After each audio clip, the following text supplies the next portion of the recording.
Mtazamaji wa Alwatan TV, karibu ujifunze hili kuhusu mnyama bundi. Umewahi kusikia jambo gani baya kuhusu bundi?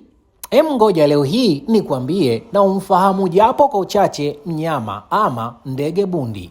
Katika jamii nyingi nchini, kuonekana hata kusikika sauti ya ndege bundi inahusishwa na uchuro, balaa, ushirikina na mambo mengine ya kiuharibifu.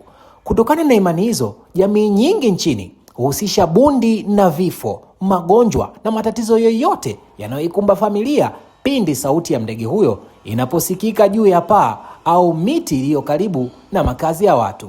Hakuna mwenye taarifa za dhati ni kwa nini ndege huyo anayefanya mawindo yake nyakati za usiku anahusishwa na mambo mabaya kwa jamii, lakini kiuhalisia bundi ni kati ya jamii ya ndege wasiopenda kuishi na kuonekana katika makundi makubwa, na ndio maana kutokana na sifa hiyo hujitenga. Bundi yeye hupenda kuishi, kuwinda na kula mwenyewe, hali inayomfanya ndege huyo kuhusishwa na tabia za uchoyo au ubinafsi. Lakini ngoja nikwambie, nje na imani potofu, wataalamu kutoka Chuo Kikuu cha Kilimo cha Sokoine SUA wanasema kwamba bundi wana faida nyingi kwa binadamu, ikiwemo ulinzi wa mazao shambani dhidi ya panya kutokana na uwezo wake wa kula panya 7 hadi 12 kwa siku 2 hadi 3.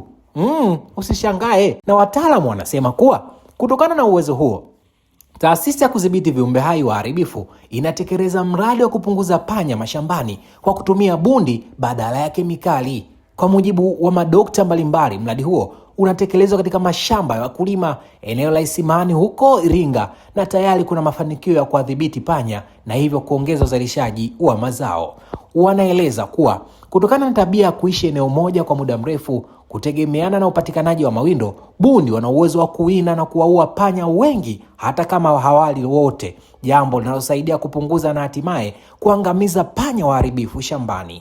Wataalam wanaendelea kusema kuwa wapo bundi ambao wamewahi kufanya kazi hizo kwenye maeneo mbalimbali na mambo yakafikia. Mwisho wa mwezi Mei, ikumbukwe vizuri, mwaka mbalimbali, wakulima zaidi ya 200 kutoka katika wilaya ya Iringa, Mufindi mkoani Iringa walipewa mafunzo kuhusu matumizi ya bundi kudhibiti visumbufu. Na hapa ndio faida ya bundi ilipo, nje na imani iliyopo.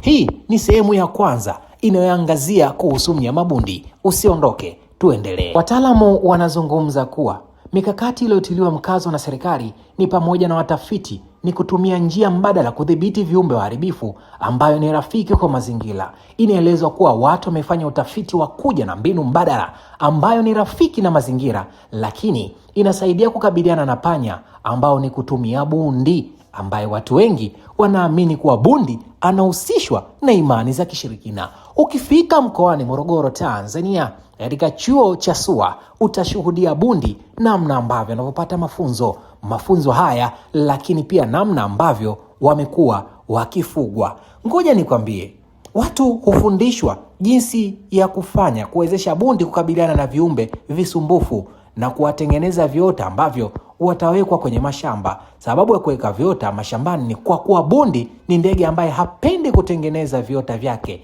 ili yeye aweze kupatikana kwenye mashamba. Kwa hiyo hivyo hutengenezewa kiota na bundi atahamia kwenye kile kiota na kufanya kuwa ni makazi yake. Sasa iko hivi, wakati wa mchana atakuwa anakaa kwenye kiota na wakati wa usiku atakuwa anatoka kwenda kutafuta chakula chake, kwa sababu inaelezwa kwamba bundi hutafuta chakula chake wakati wa usiku. Zipo story huenda umezisikia kuhusiana na mnyama bundi, lakini je, wewe ni hipi uliyosikia? Ila unajua kwamba bundi anatumika katika kudhibiti wanyama waharibifu. Hii ni Alwatan TV. Usiache kusubscribe, like na kucomment kwa taarifa nyingine mbalimbali na makala nyingi za kukufunza.